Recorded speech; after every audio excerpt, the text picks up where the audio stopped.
The rain fell in sheets, turning the Atlanta streets into rivers of neon and despair. Aaliyah Mitchell pressed her son closer to her chest, her worn jacket doing nothing to protect 8-month-old Aiden from the downpour. Her legs trembled, not from cold, but from 3 days without proper food, 2 nights sleeping in a bus shelter, and one final devastating realization: she had nowhere left to go.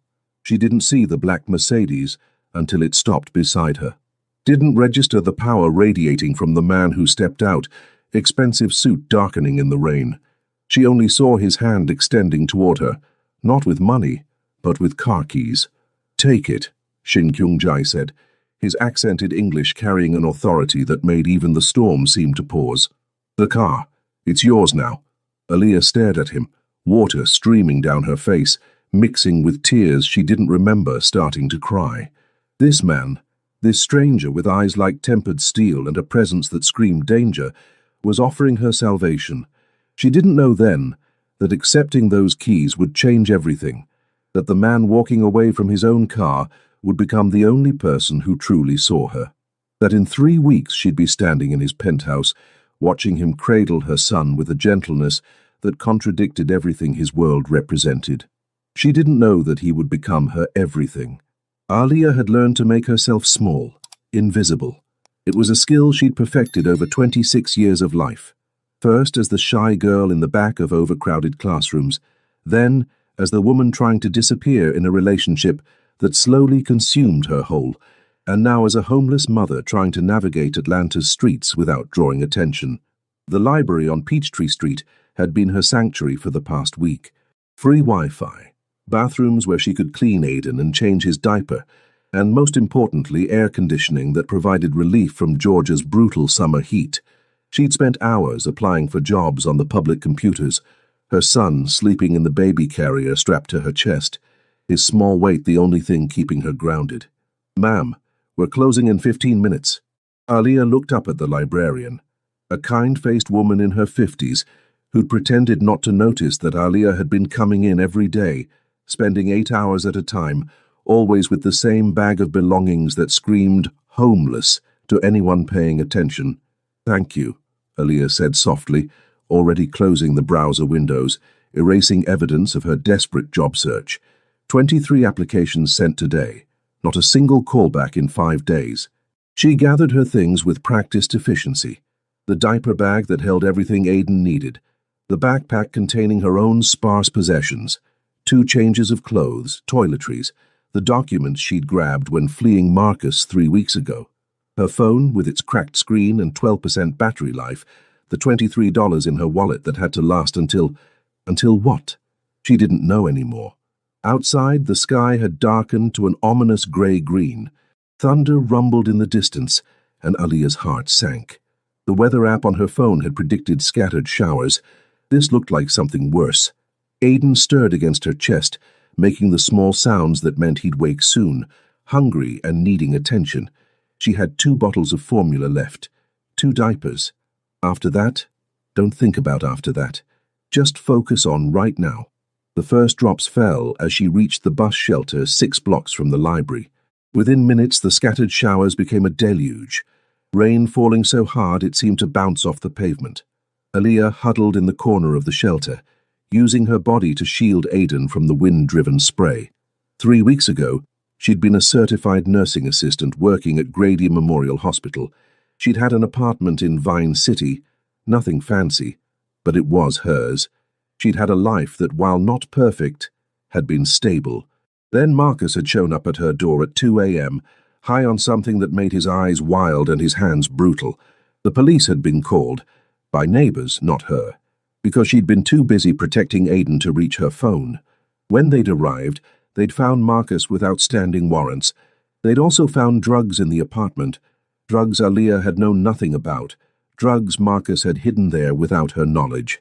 The arrest, the investigation, the eviction notice because the landlord had a zero-tolerance drug policy. Her supervisor at the hospital, sympathetic but firm. "We can't have employees under investigation for drug possession, Aaliyah. Not in a medical facility. It's policy." Everything gone in 3 weeks. Her job, her home, her carefully constructed stability, All of it vanished like smoke. The rain intensified. A man at the other end of the shelter spoke up. "This shelter's gonna flood. Happened last month during that big storm. There's a church about 2 miles east. Sometimes they let people stay overnight when weather's bad. 2 miles. In this storm. With an 8-month-old baby. But what choice did she have?" Aaliyah stepped out into the storm. The rain was immediately overwhelming, soaking through her clothes within seconds. She held Aiden close, one hand supporting his head, trying to shield him from the worst of it. He began to cry. Not his hungry cry or his tired cry, but his frightened cry, the one that cut through her like a knife. "It's okay, baby," she whispered, her voice barely audible over the storm. "Mama's got you. It's okay." But it wasn't okay. Nothing was okay. And as she stumbled forward, her vision blurred by rain and tears, Aaliyah felt the last of her strength beginning to crumble. She'd been strong for so long. Strong through her relationship with Marcus, strong through his abuse, strong through his addiction, strong through the arrest, the eviction, the loss of everything. Strong for Aiden, always for Aiden.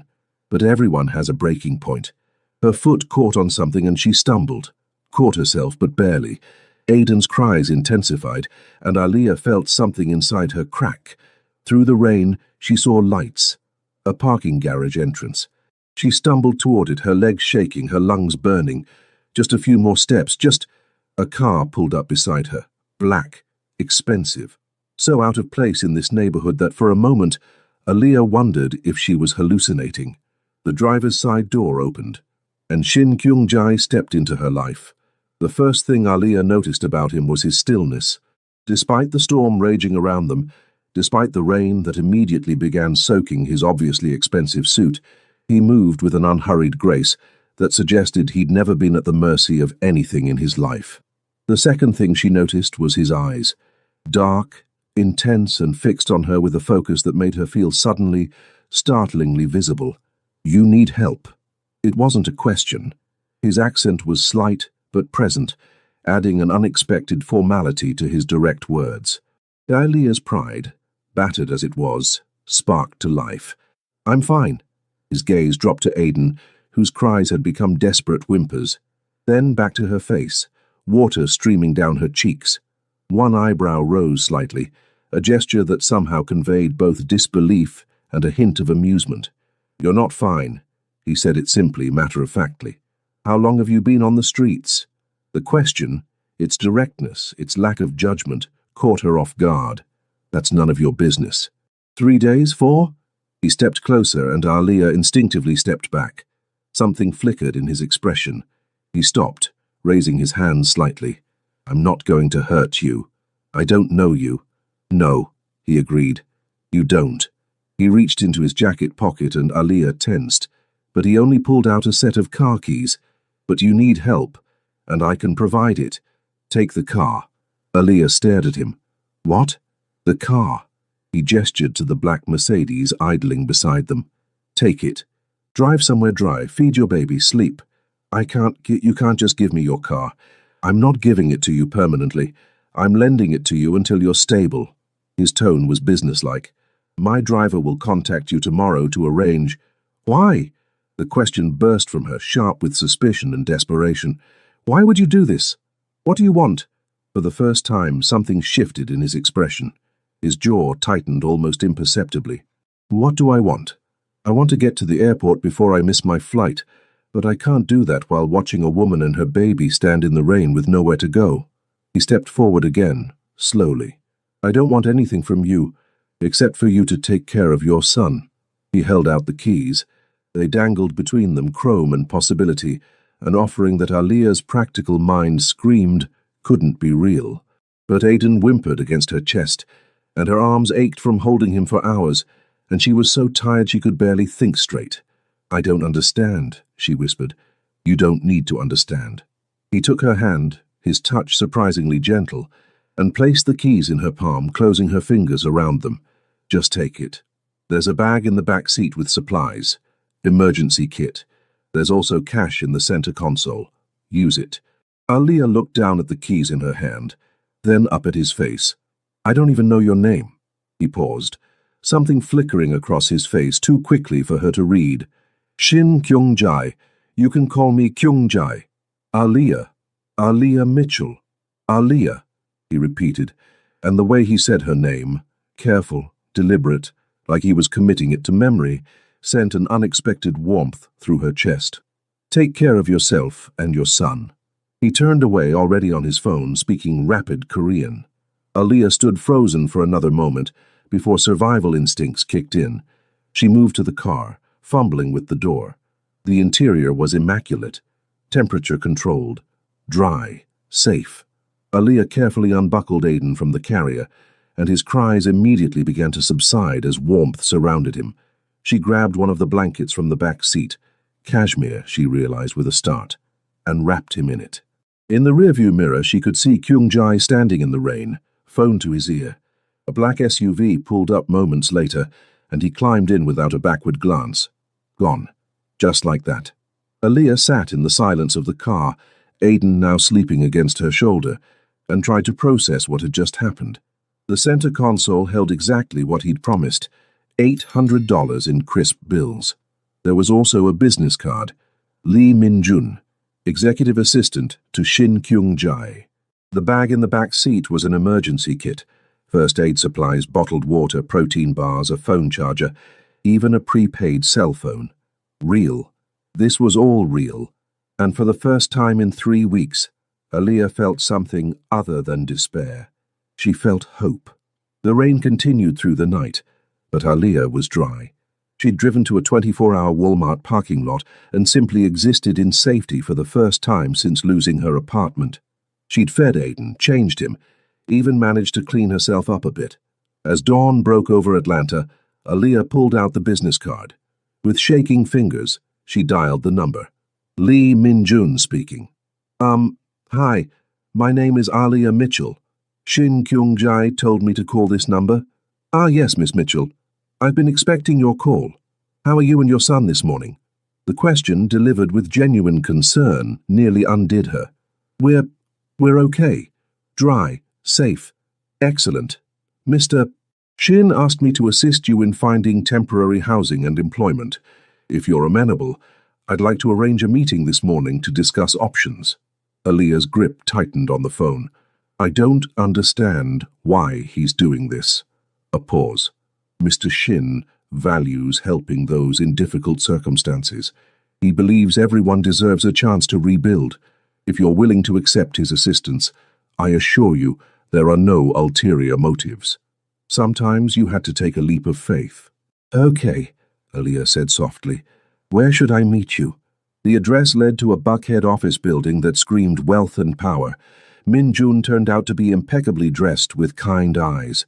He led her to a private conference room and immediately produced a bottle warmer. I took the liberty of preparing for your son.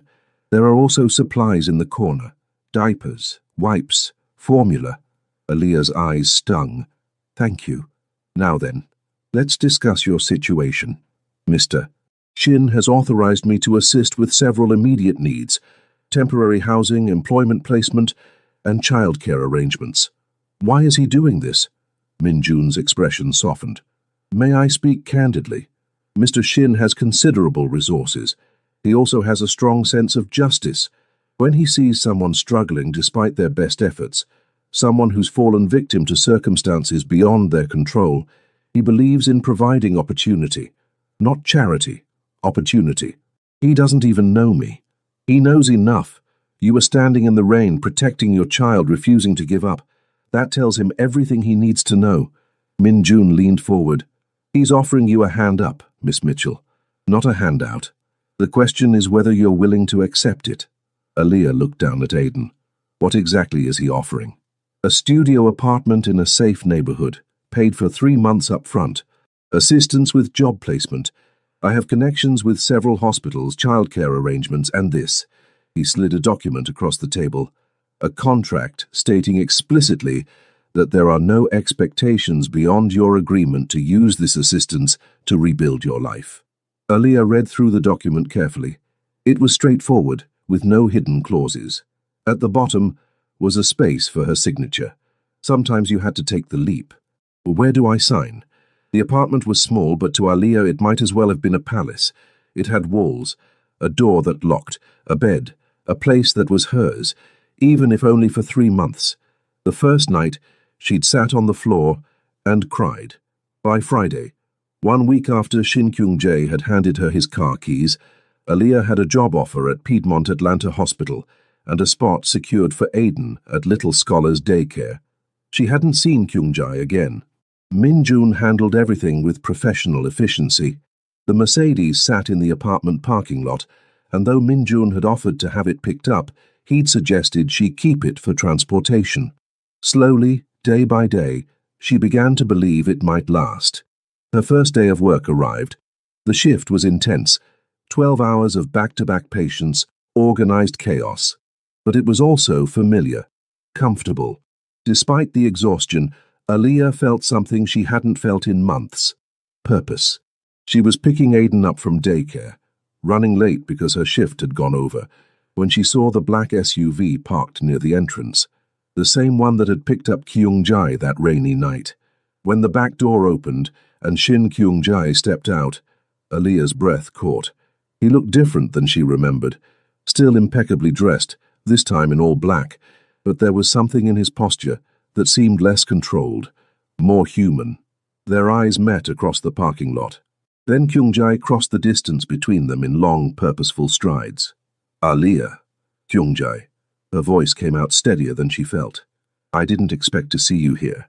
Min-jun told me today was your first day. I wanted to make sure everything went well.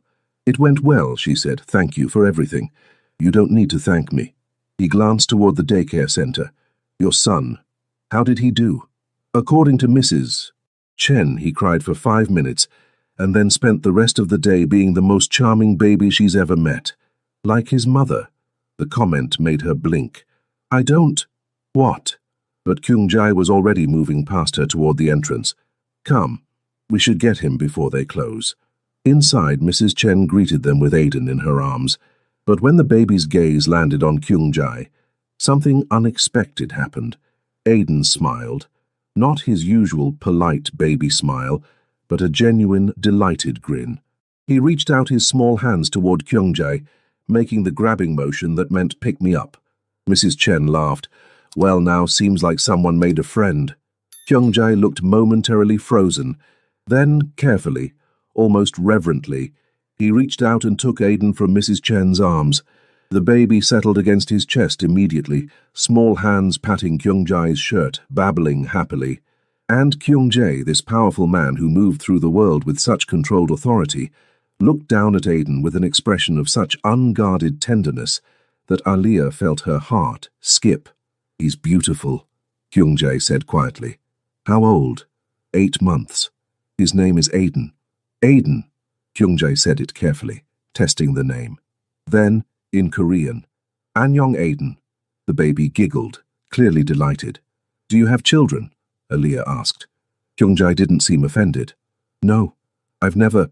He paused, his jaw tightening. My life isn't conducive to family. There was something in the way he said it, resigned acceptance, that made Aliyah wonder what his life actually entailed. Outside, Kyung-jae seemed reluctant to hand Aiden back. The baby had fallen asleep against his shoulder. In the golden hour light, they made an incongruous picture, this clearly powerful man holding an 8-month-old with infinite gentleness. I should take him, Aliyah said softly. I don't care about the shirt. But Kyung-jae transferred Aiden carefully, his hands lingering, steadying her. His fingers brushed her arm, and Aliyah felt that touch like an electric current. Their eyes met, held. Have you eaten? Kyung-jae asked abruptly. What? Dinner. Have you had dinner? I was going to grab something at home. Come with me. There's a Korean restaurant near here. Good food. You should eat properly after your first day. Every rational part of Aliyah's brain said this was a bad idea, but Aiden was still sleeping peacefully, and she was exhausted and hungry, and Kyung-jae was looking at her with an expression that was both commanding and almost hopeful. Okay, she heard herself say. Yes. The restaurant was small, tucked into a strip mall on Buford Highway. Not fancy, but clearly authentic.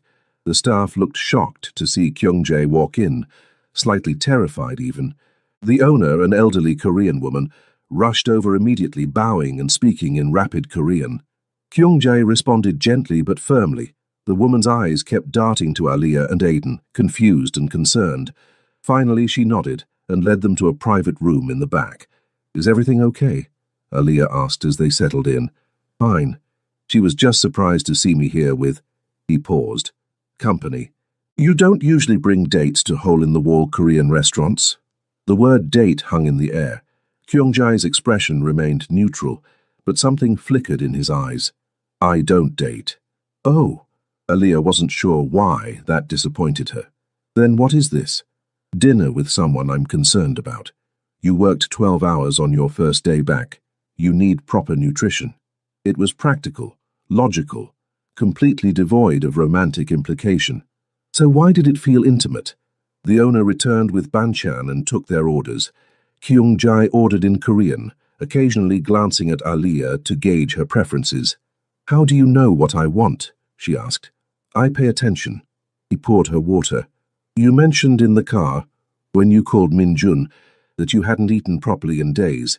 I assumed you'd appreciate something nourishing but not too heavy." He'd been listening, had remembered, had cared enough to remember. "Why are you really doing all this?" The question came out before she could stop it. There has to be more to it. Kyung-jae was quiet for a long moment. When he spoke, his voice carried a weight that hadn't been there earlier. "When I was 15, I came to America with nothing. My mother had just died. My father was complicated.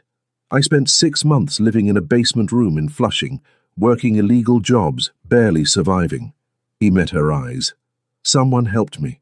Not because they wanted something, but because they believed I deserved a chance. That help changed my life. So you're paying it forward." "Something like that." He smiled slightly, but it didn't reach his eyes. "Although my methods are perhaps more direct than traditional charity." There was something in the way he said it, a hint of something darker. Aliyah remembered the way the restaurant owner had reacted, the fear mixed with respect. "What exactly do you do, Kyung-jae?" His smile faded. "Various business interests, import-export, property management, nothing that should concern you." It was a non-answer, and they both knew it. But before Aliyah could press further, their food arrived. They ate in comfortable silence, and she found herself relaxing. There was something about Kyung-jae's presence that felt safe, which was absurd, given that she knew almost nothing about him. "Tell me about Aiden's father," Kyung-jae said suddenly. The question hit like a physical blow. "That's a personal question." "Yes." He said it without apology. "You don't have to answer." But maybe she needed to say it out loud. "His name is Marcus Robinson. We met 3 years ago. He seemed charming at first. Turns out he was very good at hiding who he really was. The drugs, the violence, the manipulation." She set down her chopsticks. "I kept thinking he'd change. I finally left when I found out I was pregnant. He disappeared for 6 months, came back high, demanding money, threatening me, got himself arrested with drugs in my apartment, and now I'm here, starting over." The words had poured out, more than she'd intended to share. Kyung-jae reached across the table and covered her hand with his. The touch was gentle, but grounding. "Aiden's father is a fool. To have that beautiful child and throw it away, there's no redemption for that kind of stupidity. It's not. And you're stronger than you think. Leaving took courage. Surviving these past weeks took courage. Accepting help took courage. Don't diminish that." Aliyah looked up to find him watching her with that intense focus, and something in her chest cracked open. This man saw her in a way no one had in years, not as broken or damaged, but as strong, capable, worthy. "Thank you," she whispered. They sat like that, hands connected, until Aiden stirred. Aliyah reluctantly pulled away to tend to him, and the moment broke. But something had shifted between them. Kyung-jae insisted on following her home. His black SUV trailed the Mercedes through Atlanta's evening traffic, and Aliyah found herself oddly comforted by his presence. At her apartment complex, he parked nearby and got out. "I'll walk you up." "That's not necessary." "I know, but I'm going to." They climbed the stairs in silence, Aliyah hyper-aware of his proximity. At her door, she fumbled with her keys. "This is me." I can see that. There was a hint of amusement in his voice. Aaliyah. She looked up at him, and the intensity in his gaze stole her breath. If you need anything at all, you call Min-jun, day or night. Understand? Yes. And if Marcus contacts you, his jaw tightened. You tell me immediately. Why would you care about... Just promise me. There was an edge of command in his tone that suggested he wasn't used to being questioned, but beneath it, genuine concern. I promise. He nodded and turned to leave. Then he paused, looking back. That man, Marcus, he had something precious and destroyed it through his own weakness. I'm not like him, Aaliyah. When I claim something as mine, I protect it. Remember that. Before she could respond, he was gone. Aaliyah stood in her doorway, Aiden sleeping against her shoulder, her heart pounding. When I claim something as mine, what did that mean? And why did the possessiveness in his words send a thrill through her instead of fear? The next 3 weeks fell into a rhythm. Aaliyah worked, cared for Aiden, slowly rebuilt her life piece by piece. Early mornings at daycare, long shifts at the hospital, evenings with her son. Exhausting but fulfilling. She didn't see Kyung-jae again. Min-jun checked in regularly, always professional. The Mercedes remained parked outside, but she thought about Kyung-jae constantly, the way he'd looked at her in the restaurant, the possessiveness in his voice, the gentleness with which he'd held Aiden. Then her co-worker Jasmine pulled her aside during a break, her expression serious. Girl, we need to talk. They'd become friendly over the past weeks, bonding over the chaos of the hospital. What's wrong? Aaliyah asked. That car you drive. The black Mercedes, where'd you get it? Someone lent it to me, why? And this someone, would his name happen to be Shin Kyung-jae? Aaliyah's stomach dropped. How do you know that? Because my cousin works security at Club Lotus in Buckhead, and he told me that Kyung-jae's been asking questions about you. Jasmine leaned in closer. Aaliyah, do you know who that man is? He helped me when I needed it. He runs some businesses. He runs the Korean Mafia in Atlanta. Jasmine said it flatly. Not officially, of course. On paper, he owns legitimate businesses. But everyone in certain circles knows. He controls territory from here to Athens, has connections up and down the East Coast. He's powerful, dangerous, and not someone you want to be indebted to. The words hit like physical blows. Mafia. Dangerous. Everything clicking into place. The way the restaurant owner had reacted, the deference in Min-jun's voice, the vague descriptions of his business interests. I don't believe you. I'm not asking you to believe me. I'm asking you to be careful. Look, maybe he genuinely wants to help you, but men like that don't do anything without a reason. And the fact that he's keeping tabs on you, that's not normal kindness. After her shift, Aaliyah sat in the Mercedes and tried to process what she'd learned. Korean Mafia. Criminal empire. She should be terrified, should pack up and disappear. But instead, she found herself pulling out her phone and calling Min-jun's number. Miss Mitchell, good evening. Is everything all right? I need to speak with Kyung-jae. A pause. Mr. Shin is currently unavailable, but I can tell him I know about what he really does, and I need to talk to him tonight. Another pause. I'll see what I can arrange. 2 hours later, there was a knock on Aaliyah's door. When she opened it, Kyung-jae stood there in dark jeans and a black t-shirt, looking somehow more dangerous in casual clothes. His expression was neutral, but she could see tension in his shoulders. You wanted to talk. Come in. He entered, his gaze immediately scanning the apartment. When his eyes landed on Aiden playing on a blanket, something in his posture softened. What did you want to discuss? Are you in the Mafia? His expression didn't change. Yes. The casual confirmation made it worse. And you didn't think that was something I should know? Before I accepted your help, before I let you into my life, into my son's life. Would you have accepted if you'd known? He moved further into the room. Would you have taken the car, the apartment, the job help if I'd introduced myself as the head of a criminal organization? No, because that would have been insane. Exactly, you needed help. I could provide it.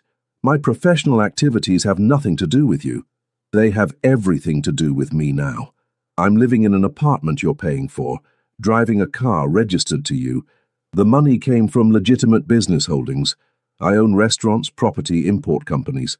Not everything I do is illegal, Aaliyah, but some of it is. Yes. Are you dangerous? Yes. The blunt honesty should have scared her. Instead, it grounded her. Have you ever killed anyone? His jaw tightened. Yes. Aaliyah absorbed that, struggling to reconcile the man who'd held her son so gently with someone capable of taking a life. Why did you help me? I told you the real reason, Kyung-jae. Why me? Why that night? For the first time, his control cracked. Something flickered across his face. Because when I saw you standing in that rain, holding your son, refusing to give up despite having nothing left, you reminded me of my mother. His voice dropped. She died trying to protect me. Died in the rain, alone, because no one would help her. And I've spent 20 years building power so I'd never feel that helpless again. So when I see someone who needs help, who deserves help, I give it. That's the real reason. The raw honesty cut through Aaliyah's anger. She saw past the Mafia boss to the boy who'd lost his mother.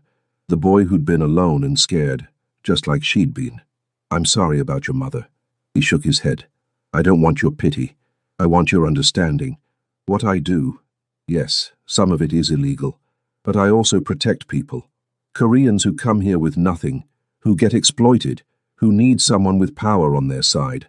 I'm not a good man, Aaliyah, but I'm not entirely bad either. That's quite a rationalization. It's the truth. He moved closer. And here's another truth. I haven't been able to stop thinking about you since that night. You and Aiden.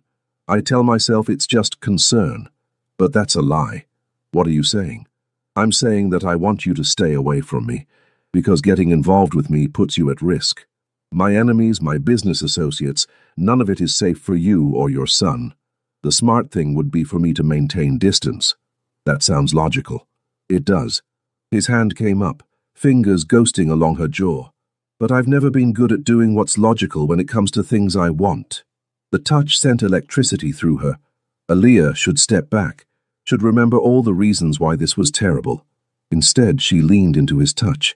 This is crazy, she whispered. Yes, I should tell you to leave.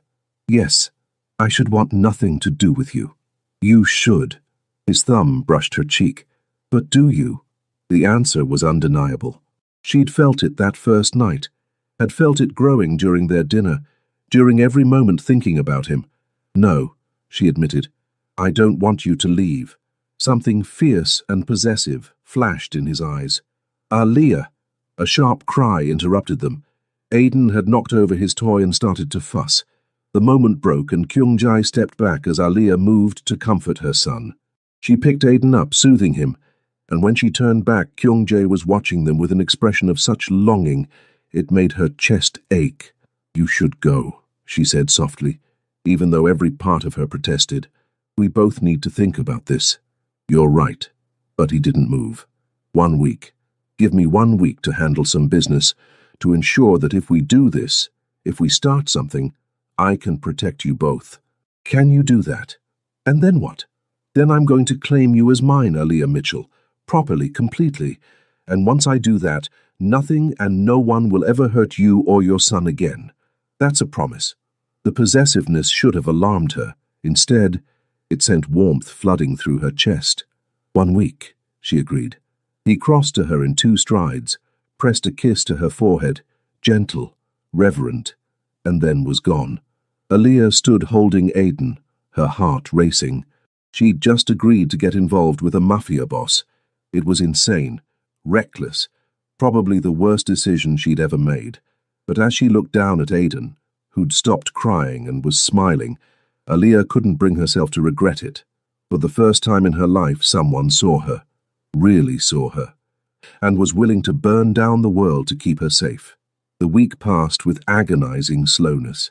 Aaliyah went through her routine, but her mind was always elsewhere, thinking about Kyung-jae, wondering what he was doing. I'm going to claim you as mine. On the 5th day, Marcus called. She almost didn't answer. The number was blocked. Aaliyah. His voice was slurred. We need to talk. We have nothing to talk about, Marcus. That's my son you have. I got rights. Rage flooded through her. You lost your rights when you got arrested with drugs in my apartment. When you got me evicted, got me fired, ruined my life. I can make things difficult for you. Take you to court, get custody. With your record, try it. You always were a bitch. Thought you were better than me, didn't you? Well, look at you now. Don't ever call this number again." She hung up, hands shaking. Aiden, sensing her distress, began to cry. Aaliyah picked him up, trying to breathe through the panic. Marcus couldn't take Aiden. He had no legal standing, but the threat alone terrified her. She pulled out her phone and sent a text to Kyung-jae's number. Marcus called, made threats about custody. The response came within seconds. "Address?" She sent it, then sat holding Aiden, waiting. 20 minutes later, there was a knock. When she opened the door, Kyung-jae stood there, and the cold fury in his eyes made her take a step back. "Tell me exactly what he said." She did, word for word, watching his expression grow darker. When she finished, he pulled out his phone and made a call, speaking in rapid Korean. "What are you doing?" she asked when he hung up. "Handling it." He stepped into the apartment, closed the door. "Marcus Robinson won't be bothering you again." "Kyung-jae, I don't want you to—" "To what? Protect you?" He moved closer. "That man threatened you. Threatened Aiden. You're mine to protect now, Aaliyah. That means I deal with threats. Permanently. I don't want you to kill him." His expression softened slightly. "I'm not going to kill him, but he's going to understand very clearly that you and Aiden are under my protection." "How?" "You don't need to know the details, just trust that it's handled." Trust? Did she trust this man, this criminal, this killer, to protect her? "Promise me you won't kill him." "I promise." "Promise me you won't have him killed." Kyung-jae's jaw tightened, but he nodded. "I promise. He'll be handled through legal channels. He has outstanding warrants in 3 states, information that will be anonymously provided to authorities, along with evidence of his drug dealing that will ensure a lengthy sentence." "You can do that?" "I can do a lot of things, Aaliyah." He reached out, cupping her face. "I told you, when I claim something as mine, I protect it. You and Aiden are mine now, whether you've accepted it yet or not." She should protest the possessiveness, should assert her independence, but she didn't want to. "The week isn't up yet," she whispered. "I know." His thumb brushed her cheek. "But after tonight, I can't wait anymore. I need to know you're safe, that you're mine, that no one will ever hurt you again." "Kyung-jae," he kissed her, not gently, not tentatively, but with fierce possession that stole her breath. His hands were in her hair, on her back, pulling her closer, and Aaliyah melted into him. When they broke apart, both breathing hard, his forehead rested against hers. "Say it," he demanded. "Say you're mine. This is crazy. Say it. We barely know each other." "I know everything that matters. Say it, Aaliyah." She looked into his eyes and saw the same desperation she felt, the same need for belonging. "I'm yours," she whispered. The smile that broke across his face was fierce and triumphant. "And I'm yours, from now until forever. Do you understand?" "Yes." He kissed her again, softer but no less possessive. And Aaliyah, for the first time in her life, felt completely safe. The next morning, Aaliyah woke to find Kyung-jae gone, but Min-jun at her door with coffee, breakfast, and a new phone. "Mr. Shin wanted to ensure you had a secure line of communication," he explained. "He also wanted me to inform you that Marcus Robinson has been arrested. He's facing charges in multiple jurisdictions that will keep him incarcerated for a minimum of 5 years. That fast?" "Mr. Shin is very efficient when properly motivated." Min-jun's lips twitched. "He also asked me to give you this." He handed her an envelope. Inside was a restraining order against Marcus, already filed and approved, along with documentation beginning the process to have his parental rights terminated. There was also a note, "You're safe now, both of you." KJ tears pricked her eyes. Having someone step in and actually fix things instead of just offering empty promises felt surreal. Over the next 2 weeks, that became the new normal. Kyung-jae was a constant presence, though never intrusive. He showed up at daycare to help with pickup, sat with her during dinner, played with Aiden with a gentleness that belied his dangerous reputation. He never stayed the night. "Not until you're ready," respecting boundaries she hadn't articulated, but his claim on her was obvious to everyone. "Girl, you're dating the Korean Mafia boss," Jasmine said during a break. "How is that your life now?" "I don't know," Aaliyah admitted. "But he makes me feel safe, protected, like I matter." "You do matter, you always did." "I know, but with him I believe it." Kyungjae integrated seamlessly. He taught Aiden Korean words, the baby babbling appa one evening, and sending Kyungjae into such obvious emotional chaos that Aaliyah had to look away to hide her tears. He brought groceries, fixed things in the apartment, hired a cleaner. He also brought her into his world, carefully. Dinners at Korean restaurants where people showed deference that made her uncomfortable. Introductions to his inner circle. All of them treated Aaliyah with respect that bordered on reverence, clearly understanding that she was untouchable. But it wasn't all smooth. There were moments when Kyungjae's work intruded, phone calls in Korean that had him leaving abruptly, tension that spoke of violence she didn't want to contemplate. 3 weeks after Marcus's arrest, Aaliyah woke in the middle of the night to find Kyungjae on her couch. He had a key now, but he'd never used it like this. "What's wrong?" She moved to him, noting the blood on his shirt. "Territorial dispute." "It's handled." He looked at her, exhaustion in his eyes. "I'm sorry. I shouldn't have come here like this. I just needed to see that you were safe." "I am safe. Because of you. I'm not a good man, Aaliyah." His voice was raw. "What I did tonight, I don't need to know." She took his hand. "I just need to know that you'll always come back, that you'll always protect us. Always." He pulled her close, burying his face in her hair. "You and Aiden, you're everything. The only good thing in my world." They sat like that for a long time, and Aaliyah understood that this was her reality now. A man who lived in violence, but came to her for peace. "Stay tonight," she whispered. "Please." He looked at her, searching for certainty. "Are you sure?" "Yes." He stood, lifted her in his arms, and carried her to the bedroom. What followed was tender and intense, a claiming in every sense. And when Aaliyah woke the next morning, wrapped in his arms, she felt something she hadn't felt in years. Home. 6 weeks after that rainy night, Aaliyah stood in Kyungjae's penthouse in Buckhead, the place he'd finally brought her to. It was stunning, floor-to-ceiling windows overlooking the city, minimalist decor, space that felt luxurious, but somehow empty. "It's beautiful," she said, Aiden on her hip. "It's cold." Kyungjae came up behind her, wrapping his arms around both of them. "I want you here, both of you. Make it a home instead of just a place I sleep. You're asking us to move in. I'm asking you to stay. Permanently." His expression was serious. "I know it's fast, but I don't want to be without you, Aaliyah. Not for a single day. Move in with me. Let me take care of you both properly." Aiden chose that moment to reach for Kyungjae, babbling appa again, and the look of pure love on Kyungjae's face made the decision for her. Yes. The move happened quickly. Kyungjae had movers pack up her apartment, had Aiden's room outfitted with everything a baby could need, had a security system installed. He was simultaneously overprotective and endlessly patient. Jasmine came to visit, her eyes wide. "Damn, girl, you really went from homeless to penthouse in 2 months." "It's surreal," Aaliyah admitted. They sat on the balcony while Kyungjae played with Aiden inside. "Sometimes I still can't believe this is real." "Are you happy?" "Yes." No hesitation. "Terrified sometimes because his world is dangerous, but happy. He sees me, Jas. Really sees me. And he loves Aiden like his own. Then that's what matters." As weeks turned into months, Aaliyah realized she wasn't losing herself. She was finding herself. Kyungjae encouraged her to take online classes, to pursue the nursing degree she'd always wanted. He hired a nanny so she could study without stress.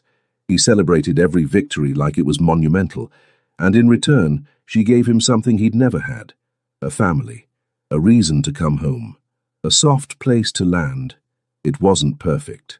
There were arguments about his refusal to share work details, about security that sometimes felt suffocating, about how people treated her differently. But there was also laughter, Aiden's first steps, taken toward Kyungjae, quiet evenings cooking together, Kyungjae teaching her to make kimchi, while she taught him her grandmother's mac and cheese. Mornings waking up in his arms, safe and loved. 4 months after moving in, Aliyah woke early to find the space beside her empty. She found Kyung-jae on the balcony, coffee in hand, watching the sunrise. "Can't sleep?" she asked, joining him. "Just thinking. About that night, the rain. How close I came to just driving past you. But you didn't." "No. And that decision changed my life." He turned to face her fully. "I love you, Aliyah Mitchell. You and Aiden. You're my family. My home. The only thing that matters. I love you too. Even though you're bossy and overprotective and sometimes scary. Especially because I'm those things." His smile was genuine. "Someone has to keep you safe. And someone has to keep you human. That's you. That's always been you." From inside, they heard Aiden wake with a happy babble. Kyung-jae immediately moved toward the sound, and Aliyah followed, watching as he scooped up her son, their son, with infinite care. "Annyeong, little one. Did you sleep well?" Aiden responded with babble that included Appa, and what might have been Mama reaching for both of them. They came together, the three of them, a unit forged from desperation and rain and unexpected grace. Later, as Aliyah cooked breakfast while Kyung-jae kept Aiden entertained, she thought about the woman who'd stood in the rain 6 months ago. Broken, desperate, certain she'd reached her end. That woman couldn't have imagined this. "What are you thinking?" Kyung-jae asked, coming up behind her, Aiden still in his arms. "That I'm grateful. For the rain. For you stopping. For everything that brought us here. The rain brought you to me," he said softly. "But you saved me, Aliyah. Not the other way around." She turned in his arms, kissed him while Aiden giggled between them. "Then I guess we saved each other." "Yes." His smile was fierce, possessive, entirely his. "And I'm never letting you go. You're mine, remember? And you're mine. Always." Time had a way of softening even the sharpest edges. The months that followed Aliyah's move into Kyung-jae's penthouse weren't without challenges. There were nights when he came home tense and silent, his world bleeding into theirs in ways she couldn't always understand. There were moments when the weight of his reputation made simple things complicated, when people treated her differently because of who she belonged to. But there were more moments of joy. Aiden's first birthday party, celebrated with both Korean and soul food traditions, a fusion that made Kyung-jae's inner circle smile and Aliyah's co-workers marvel. Her acceptance into the nursing program at Georgia State. The quiet Sunday mornings when they'd wake to find Aiden had crawled into their bed, nestling between them like he belonged there. Because he did. Kyung-jae had changed too. The cold, controlled man who'd first stepped out of his Mercedes in the rain had transformed into someone warmer, more open. He laughed more, smiled more, let his guard down in ways his associates found shocking. "You've made him soft," Min-jun said one afternoon, but his tone was approving. "In a good way. He's happier." Aliyah had noticed it too, the way Kyung-jae's eyes lit up when he came home and heard Aiden's laughter. The way he'd started keeping family photos on his desk at work, something unheard of before. The way he'd begun delegating more responsibilities, carving out time to be present for the life they were building. It was a Tuesday evening, 9 months after that fateful rainy night when everything shifted again. Aliyah was studying at the dining table, Aiden playing nearby with his blocks, when Kyung-jae came home earlier than expected. He looked nervous, an expression so foreign on his face that Aliyah immediately closed her textbook. "Is everything okay?" "Everything is fine," but his voice carried an edge of tension. "Can we talk?" Her heart skipped. Those words, in her experience, never preceded good news. "Of course." Kyung-jae picked up Aiden, holding him like he needed the comfort of the toddler's presence, then sat across from her. For a moment, he just looked at her, his expression intense and searching. "I've been thinking about something," he said finally. "About us. About what we've built together." "Okay." "When I gave you my car keys that night, I wasn't thinking about the future.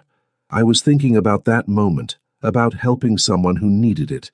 But somewhere along the way you became my future, Aliyah. You and Aiden. You became everything." Aliyah's throat tightened. "You became everything to us, too. I know my world isn't easy. I know there are things about what I do that you don't agree with that scare you sometimes, but I need you to understand something.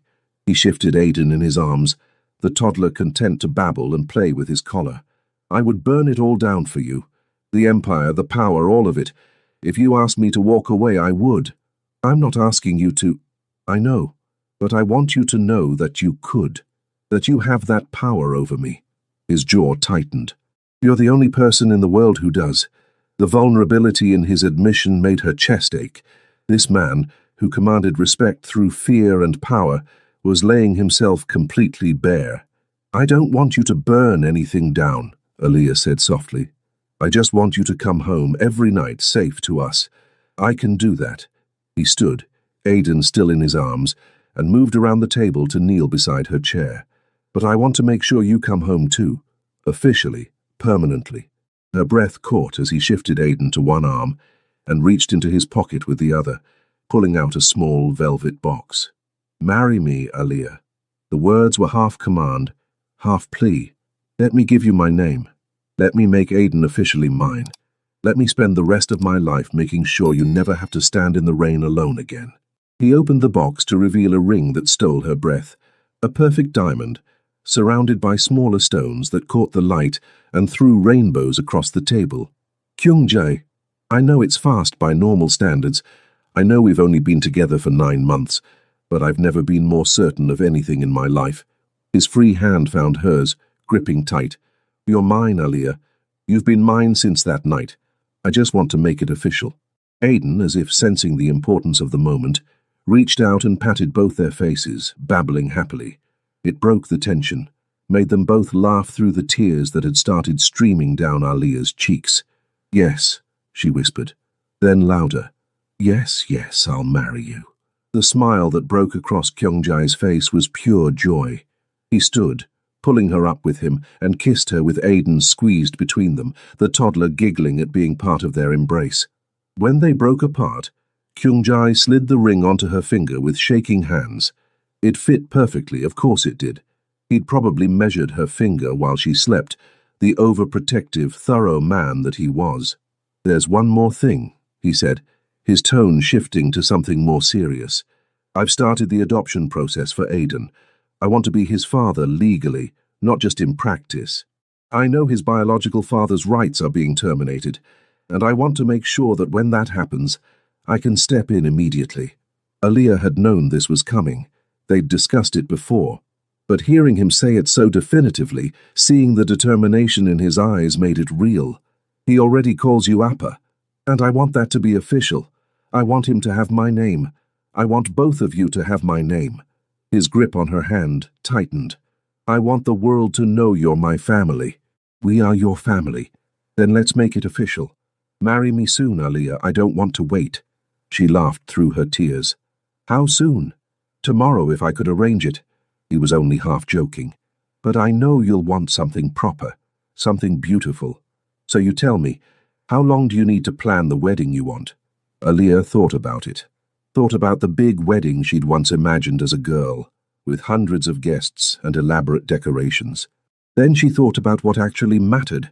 This man, this child, this family they'd built from nothing. Small, she said. Just close friends and family. I don't need elaborate. I just need us. Whatever you want, it's yours. He kissed her forehead. But I have one request. What's that? I want to include some Korean traditions. Nothing overwhelming, but I want Aiden to grow up knowing both sides of his heritage, yours and mine. The casual way he said his heritage, including himself in Aiden's identity so completely, made Aaliyah's heart swell. I'd like that. And I'd like to include some of my traditions too. Maybe we can blend them. A fusion wedding. Kyung-jae smiled. Like everything else in our life. They set the date for 3 months later. Enough time to plan something meaningful, but not so long that Kyung-jae's impatience drove them both crazy. The wedding preparations became a joyful chaos of blending cultures and traditions.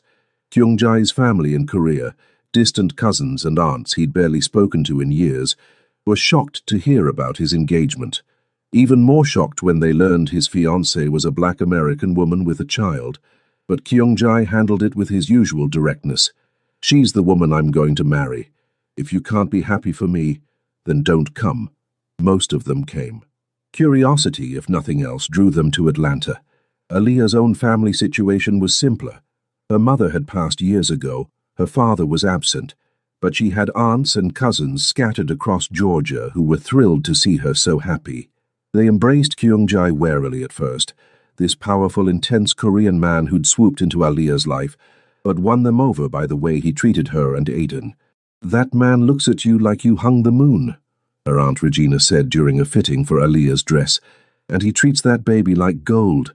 That's all that matters." The wedding itself was small, but perfect. Held in a private garden that Kyung-jae had rented for the day, decorated with white flowers and subtle touches of both Korean and African-American cultural elements. Aaliyah wore a dress that honored both traditions, a white gown for the ceremony, then a change into a hanbok-inspired fusion dress for the reception. Aiden served as ring-bearer, toddling down the aisle in a tiny suit that matched Kyung-jae's, carrying a pillow with the rings. He made it halfway before getting distracted by a butterfly, and the entire audience laughed as Kyung-jae stepped forward to guide him the rest of the way. The ceremony blended traditions seamlessly. They exchanged vows in both English and Korean, with translations provided for guests. They shared both a wedding cake and teok, Korean rice cakes.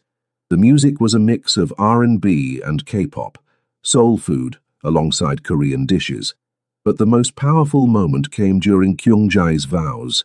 "When I saw you standing in the rain that night," he said, his voice steady despite the emotion in his eyes, "I thought I was just helping someone in need. I didn't know I was finding the other half of my soul. You've given me something I never thought I'd have, a home, a family, a reason to be better than I was. I promise to protect you and Aiden with everything I have. I promise to be the man you deserve, the father he deserves. I promise that you'll never stand in the rain alone again." There wasn't a dry eye in the garden. Aaliyah's own vows were simpler, but no less powerful. "You saw me when I was invisible. You gave me hope when I had none left. You've shown me what it means to be truly loved, not despite my struggles, but including them. You've given my son a father and me a partner. I promise to be your home, your peace, your reason to keep coming back. I promise to love you through everything, the good, the dangerous, and the complicated, forever." When the officiant pronounced them married, Kyung-jae kissed her like they were the only two people in the world. Aiden, standing between them, demanded to be picked up, and they broke apart laughing to include him in their embrace. The reception was joyful chaos. Kyung-jae's associates mingled awkwardly but respectfully with Aaliyah's family and co-workers. Min-jun gave a toast that had everyone laughing and crying. Jasmine made a speech about how far Aaliyah had come, her voice thick with emotion. But the moment that stayed with Aaliyah came late in the evening. She found Kyung-jae standing alone on the garden's edge, Aiden asleep in his arms looking out at the celebration. "What are you thinking?" she asked, slipping her hand into his. "That I'm the luckiest man alive." He pulled her close, careful not to wake Aiden.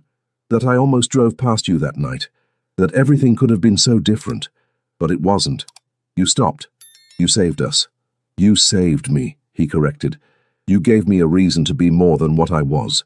They stood like that, watching their two worlds celebrate together, and Aaliyah thought about how far they'd come. From that desperate moment in the rain to this, a family, a marriage, a future full of possibility. Years had passed since that rain-soaked night that changed everything. The memory remained vivid, the desperation, the fear, the moment Shin Kyung-jae stepped out of his Mercedes and offered her salvation. But it felt like a different lifetime now, separated from their present by walls of love and security. The penthouse had transformed from a cold bachelor's space into a home. Pictures lined the walls, Aiden's first day of kindergarten, Aaliyah's nursing school graduation, family trips to Seoul, Kyung-jae teaching Aiden taekwondo, quiet moments of domestic bliss. The minimalist decor had given way to comfortable chaos, toys strategically placed in every room, textbooks and coloring books sharing space, evidence of lives fully lived and intertwined. Aiden was 6 now, fluent in both English and Korean, confident and joyful in a way that only children who are deeply loved can be. He'd been officially adopted by Kyung-jae 3 years ago, a ceremony that had left his father. because that's what Kyung-jae was, in every way that mattered, quietly weeping with joy. Aaliyah had her nursing degree now, working part-time at the hospital while pursuing a master's program. Kyung-jae had insisted she didn't need to work, but understood when she'd explained that she needed it for herself, needed to prove that she could build her own success, not just live in his shadow. His world had changed too. He was still powerful, still connected to the criminal underworld, but he'd gradually shifted his focus toward legitimate businesses. "I want Aiden to be proud of what I do," he'd told her. "I want to build something he can inherit without shame." It was a work in progress, but the fact that he was trying, that he was willing to change for their family, meant everything. On a Sunday morning, 5 years after the rainy night that started it all, Aaliyah woke to find Kyung-jae's side of the bed empty. She found him on the balcony, coffee in hand, watching Aiden play in the living room through the glass doors. "You're up early," she said, wrapping her arms around him from behind. "Couldn't sleep. Too much on my mind." "Good thoughts or bad thoughts?" "Good thoughts." He turned in her arms, pulling her close. "I was thinking about that night. The rain. How different things could have been. We've come a long way since then." "We have."